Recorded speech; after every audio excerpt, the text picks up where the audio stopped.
RP Notícia, apoio cultural Cinépolis. Você nunca viu cinema assim?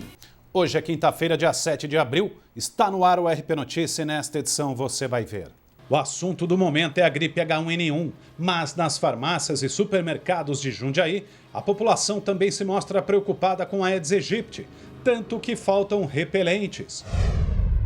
Futebol. Presidente do Paulista afirma que dívida do clube passa dos 25 milhões de reais e que estádio está penhorado. Tem também uma exposição de animais gigantes pré-históricos em Jundiaí. Esse e muito mais em instantes aqui no RP Notícia.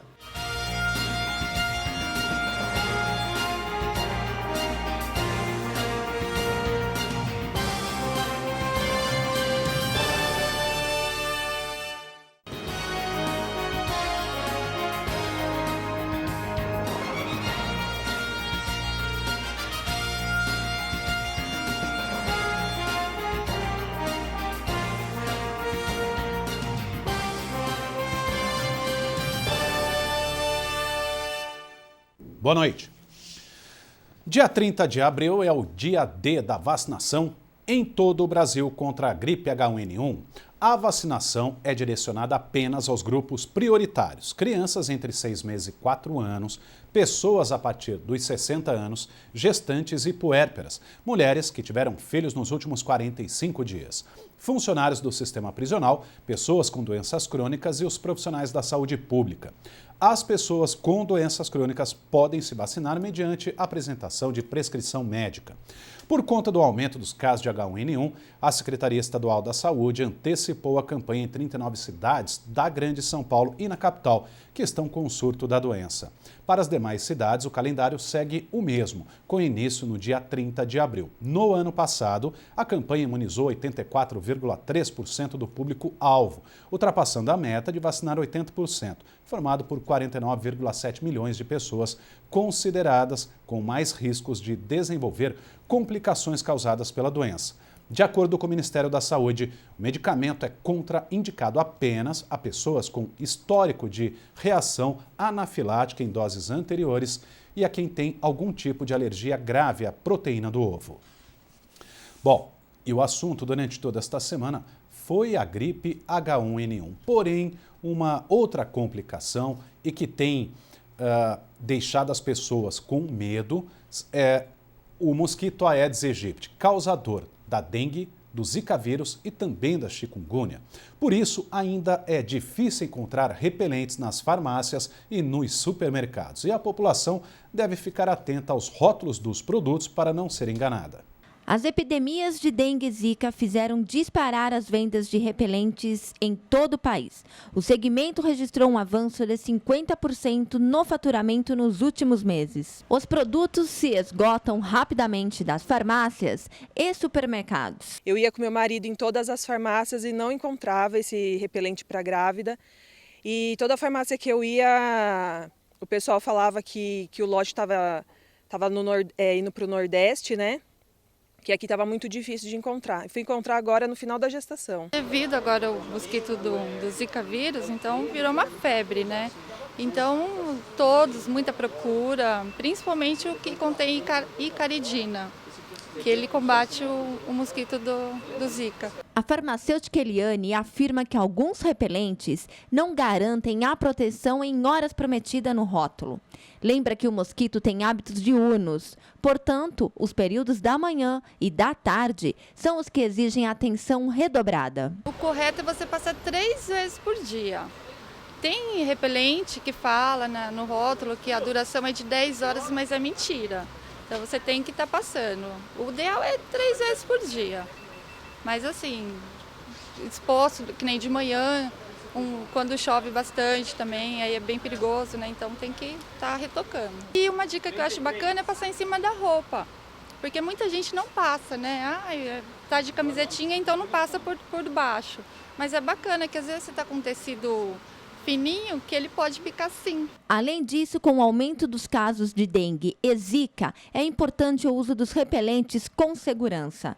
E é necessário ter cuidado e conhecer bem sobre o produto mais eficaz. O repelente mais eficaz, no meu ponto de vista, é aquele que contém icaridina a 25%. Este é o number one, é o melhor na minha opinião. Para os pequenos, a atenção deve ser em dobro, como alerta o especialista. O primeiro cuidado é que bebês antes de 6 meses de idade não deve usar nenhum tipo de repelente, certo? Então deve-se fazer outros tipos de proteção, usar tela, fazer isso, mas não usar repelente para o bebê com menos de 6 meses de idade. Inclusive, aqueles repelentes elétricos que têm substância química também deve ser evitado se estiver nesse recinto uma criança com menos de 6 meses de idade. De acordo com o Centro de Controle de Zoonoses de Jundiaí, nos últimos 15 dias, houve um aumento de 20% nos casos de dengue no município. Até o momento, são 128 confirmações. Os locais de maior incidência são Jardim Novo Horizonte e Residencial Jundiaí. Faz calor amanhã nas cidades da nossa região. A temperatura passa dos 30 graus e, segundo a meteorologia, não há previsão de pancadas de chuva. Confira os detalhes da previsão do tempo.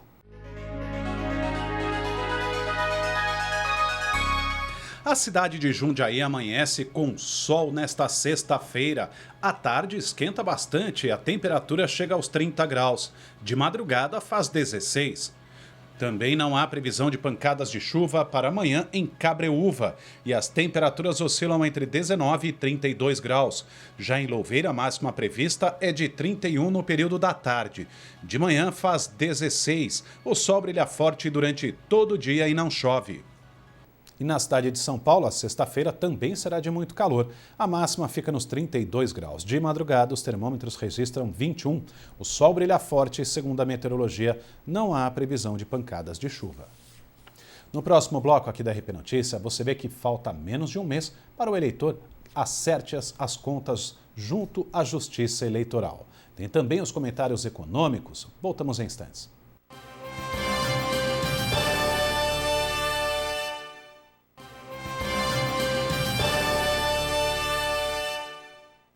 Termina amanhã, dia 8, o prazo para o pedido de isenção da taxa do vestibular do segundo semestre da FATEC de Itatiba. Os interessados devem preencher o formulário disponível no site vestibularfatec.com.br. A FATEC de Itatiba entrou em funcionamento este ano. Hoje conta com uma turma de 40 alunos do curso de Gestão da Produção Industrial. Ela funciona no prédio da antiga EMEB, professora Isolina Pereira de Rosa, no Jardim Salesse. Falta menos de um mês para os eleitores regularizarem o título eleitoral. As informações com a repórter Daniela Fagundes. O prazo final para regularizar ou emitir o novo título de eleitor vai até 4 de maio. Sobre este assunto, eu converso com Janessa Papatella, responsável pelo cartório eleitoral de Jundiaí, da Zona 424. Janessa, como é que vai funcionar?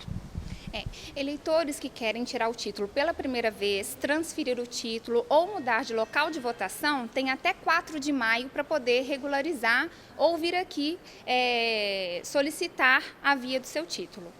Após esse prazo, como é que fica? Após esse prazo, só com a reabertura do cadastro, que vai se dar só em novembro. Tá? Então, a pessoa que tiver com o título cancelado porque deixou de votar em 3 eleições consecutivas, ela também tem até 4 de maio para poder vir aqui regularizar. Se não, só após as eleições e nessa eleição não vota. Neste período, como é que está funcionando o atendimento? Nós estamos com horário ampliado, que é das 9 às 18, e vamos trabalhar também no dia 21 de abril, que é feriado, no dia 23 e 24, que é o final de semana, e 30 de abril e 1º de maio também, que é final de semana. Nós trabalhamos com o agendamento, tá? É só entrar no site do tribunal, que é www.tre-sp.jus.br. Lá a pessoa vai escolher o dia e horário, e lá vai ter toda a documentação que ela tem que trazer e qual cartório ela tem que comparecer. Ok, muito obrigada pelas suas informações. Daniela Fagundes, para o jornalismo da TV Rede Paulista. A eleição está marcada para o dia 2 de outubro. Os brasileiros vão votar para prefeito, vice e vereador. Agora a gente fala de economia. Quinta-feira é o dia da análise econômica no RP Notícia com Messias Mercadante. Boa noite. Christine Lagarde, diretora-gerente do Fundo Monetário Internacional, fez nesta semana um depoimento preocupante de queda de ritmo da economia mundial. A China, que tinha um modelo altamente voltado para as exportações, mudou o modelo econômico para o aumento do consumo doméstico e outras medidas que naturalmente provocaram recuo do crescimento da China de 11% para 7% ao ano. A Europa, que tenta se recompor da grande crise que já vem desde 2008, do subprime nos Estados Unidos e na Europa, vai crescer também menos do que previsto. E as outras economias emergentes, a Rússia andando de lado, queda da atividade na África do Sul, no México e também fortemente aqui no Brasil. Estamos adentrando aí, vamos fechar 2016 praticamente com 3 anos de retrocesso da atividade econômica. A queda de ritmo da economia mundial não será bom para a economia brasileira, que começa a engatinhar, dado a pequena valorização ainda muito aquém do dólar, mas o Brasil começa a engatinhar um crescimento das exportações e uma queda das importações que abre espaço para a indústria brasileira.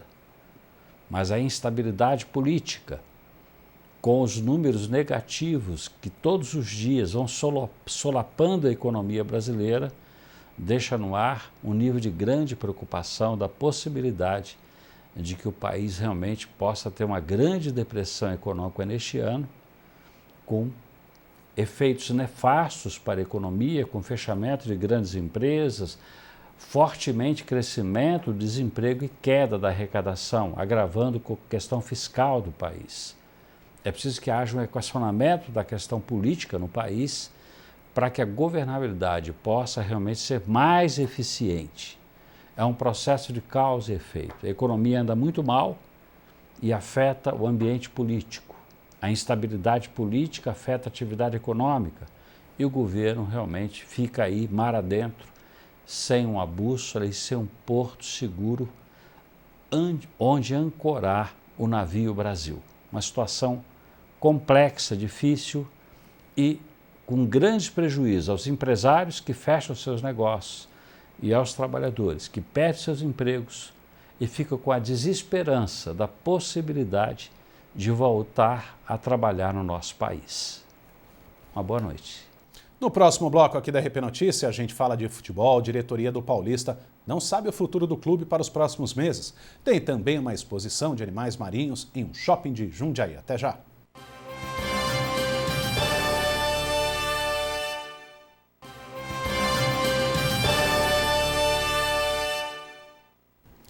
Depois de ser rebaixado para a Série A3 do Campeonato Paulista, a diretoria do Galo de Jundiaí resolveu se pronunciar apenas hoje. O futuro do clube, segundo o presidente Jair Bocanella, é incerto. Com os jogadores de folga desde segunda-feira, o campo do Jaime Sintra segue sem atividades e assim deve permanecer por um bom período. Até uma semana atrás, o time treinava para se manter vivo na Série A2, mas com o rebaixamento, o estádio deve continuar assim, vazio. Nem mesmo a diretoria sabe o que vai ser do Paulista nos próximos meses. Eu não sei daqui para frente como vão se comportar as coisas. Não sei como que nós vamos planejar para o segundo semestre e para o Campeonato Paulista do ano que vem. Volto a falar, se tiver nas mesmas situações que estava o ano passado, é muito complicado. Como que você vai planejar se você não tem recurso e não sabe o que vai acontecer?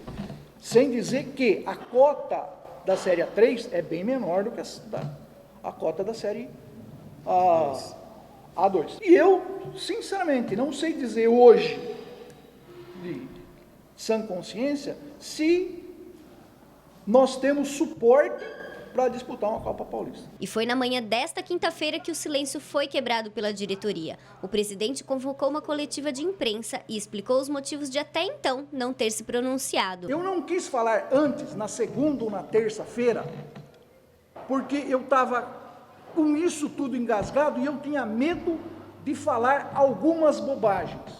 Então, eu preferi deixar um pouco mais para frente para tentar eu mesmo me acalmar, eu mesmo trazer algumas informações para vocês, que não é o que muita gente fala, que precisa fazer isso, que precisa fazer aquilo, que precisa isso, porque é muito fácil você ser engenheiro de obras prontas. O presidente fez um grande desabafo sobre os problemas que tem enfrentado para manter o clube vivo nas competições. Chegou a mais uma vez dizer que não se importaria de deixar a diretoria para que outra pessoa assumisse e que já pensou em desistir do Paulista. Mais ou menos no mês de maio, quando terminou o Campeonato Paulista de 2014, nós da diretoria nos colocamos à disposição de sair para que alguém assumisse, e não apareceu ninguém, certo? Hoje também eu estou aqui. Se tiver alguém que, olha, eu assumo o Paulista amanhã,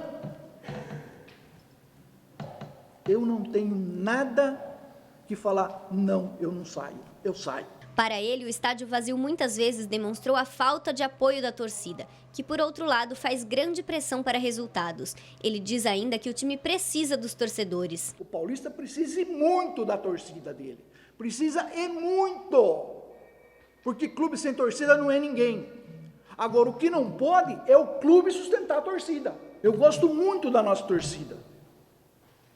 Agora, eu não gosto do que a nossa torcida faz pra gente. Então, essa meia dúzia acaba contaminando o restante da nossa torcida, porque a nossa torcida é uma torcida boa. Ele também falou sobre as dívidas do clube, que se arrastam há anos. O nosso estádio está penhorado dentro do condomínio de credores, certo?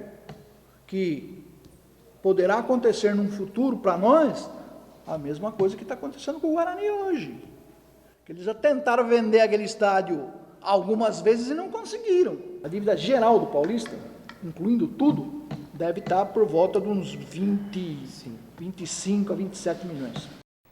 Ainda segundo o presidente do Paulista, o ex-treinador Beto Cavalcante, que esteve à frente da equipe em parte do estadual da Série A2, continua como funcionário do clube e deve ser aproveitado em uma outra função.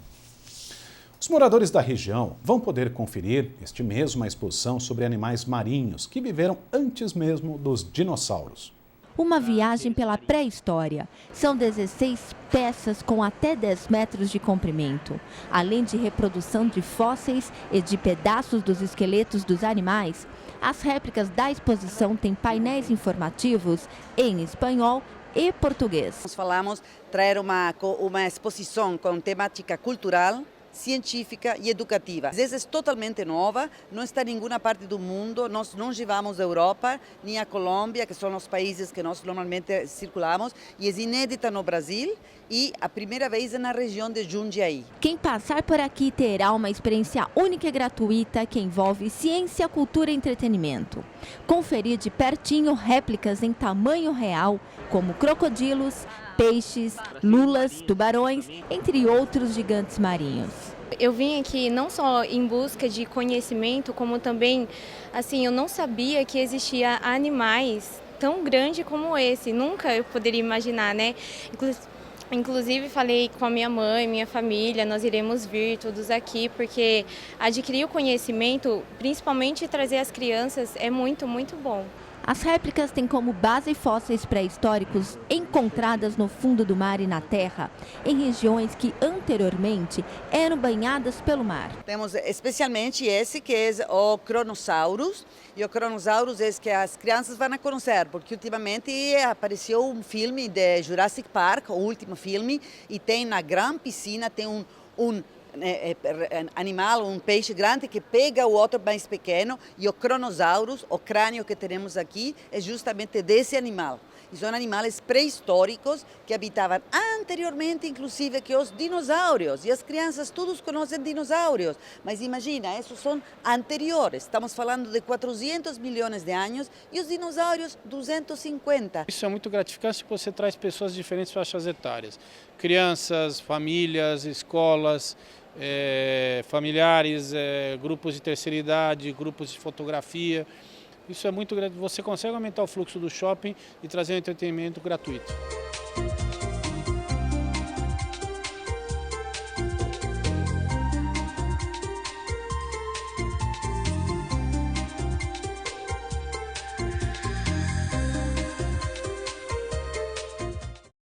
E a exposição pode ser conferida até o dia 5 de maio, de segunda a sábado, das 10 da manhã até as 10 horas da noite. Aos domingos, do meio-dia até as 8 horas da noite. O shopping fica na Avenida 9 de Julho, 3.333, no Anhangabaú.